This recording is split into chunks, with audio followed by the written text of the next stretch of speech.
of us, by a show of hands, have benefited from somebody's help to get to where we are today? Awesome. Well, today I want to challenge that notion of help. I remember being 15 years old and watching the adults in the room watch me. For some reason, looking at me made them cry more. Poor thing, they'd whisper, but I heard them. See, a year and a half prior, my mom and I had buried my stepfather, who was the only father I knew. And a year and a half later, we were burying my mother. I watched in bewilderment as the undertaker lowered the coffin of my mom, and a sudden shock ran through my body. I was orphaned. I was alone in this world. It would take a miracle for me to be able to navigate this space on my own. And even at a young age, I already knew that miracles were made up of people who were committed to your long-term success. Shortly thereafter, I experienced more life challenges. I became an undocumented immigrant for 11 years, and I spent 7 of those years in deportation proceedings. So over the course of those 7 years, I had to appear in immigration court to fight against being sentenced to a detention facility. Today, I'm a U.S. citizen with a master's degree.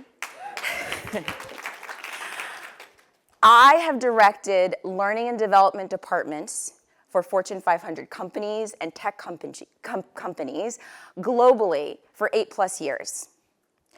I have also designed my own consulting company where I advise businesses on organizational development strategies.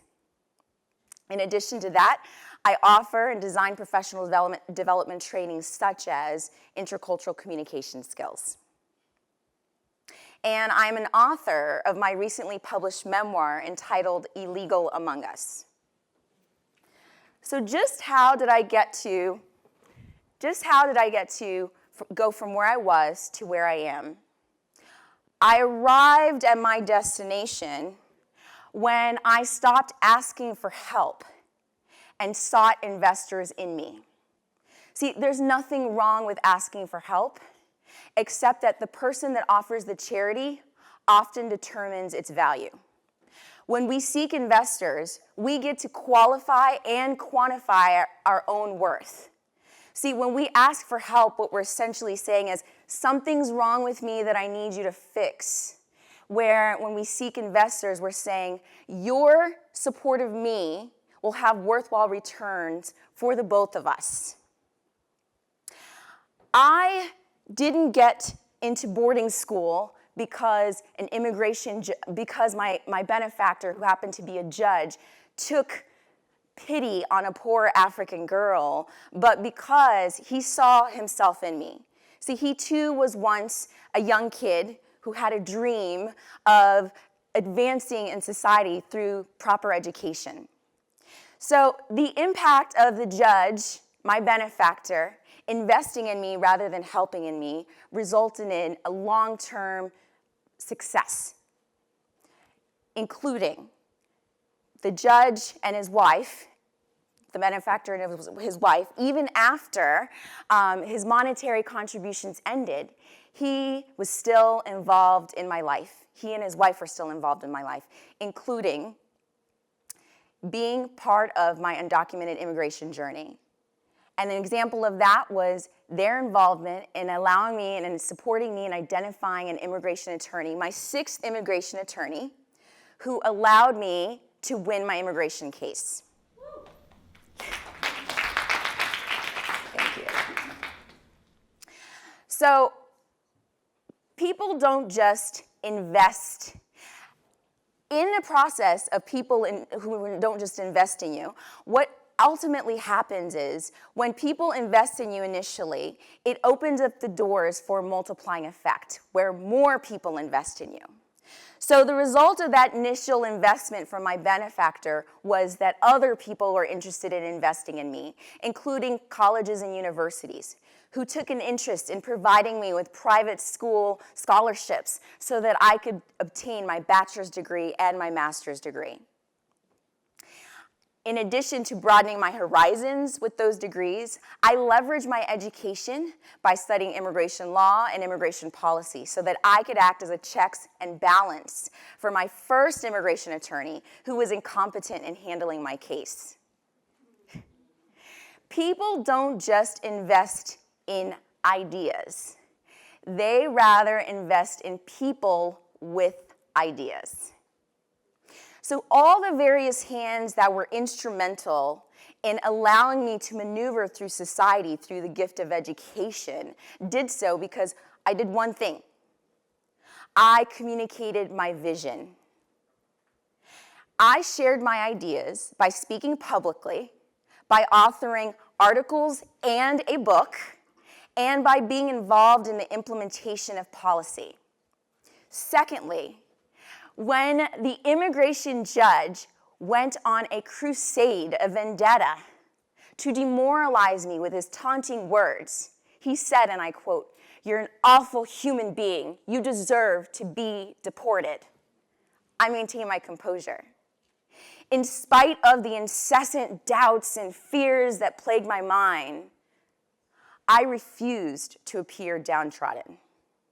I wore my pride, I wore my dignity as my body armor, knowing that it would be a way to command respect from others, and knowing that I wanted to establish a level of trust with my investors.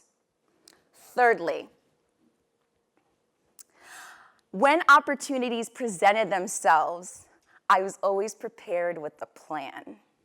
So it should come as no surprise that when I assumed the position of director of learning and development for a tech company for the US offices, I had already planned out how I was going to roll out professional development training for the Asia office, the Europe office, and the Americas offices. So my supervisor saw a return in promoting me to a global role shortly thereafter. Lastly, finally, I always communicated and followed up with my investors. I made it my mission to communicate with my former schools, former employers, and my supporters of my successes to reassure them that their investment in me was worthwhile. After all, my achievements were their achievements. So, ultimately, when we seek investors, or when we allow people to invest in us rather than help us, we open the doors for certain things, right? So when people help us, it's short term, but we can also engage in long-term investment, which will ascertain that we'll get to the goals that we want to get to.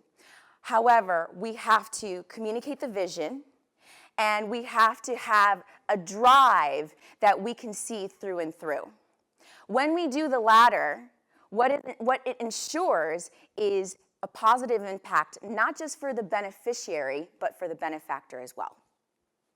And when we do that, it also leads us to a path of positive and long-term ramifications. So I mentioned earlier that miracles are made up of people who are committed to your long-term success. Well, the result of that included one day when I was registering my business, my company, I got a message through LinkedIn that indicated that my father, my biological father, was searching for me. Right? He was very much alive, and he was in Zambia, Africa, searching for me. And ultimately, that was a miracle in itself. And ultimately, when we allow people to invest in us rather than help us, it gives us an opportunity to grow exponentially beyond our wildest dreams. But also what it does, it gives us an opportunity to pay it forward to other people. And when we do that, we create miracles. Thank you.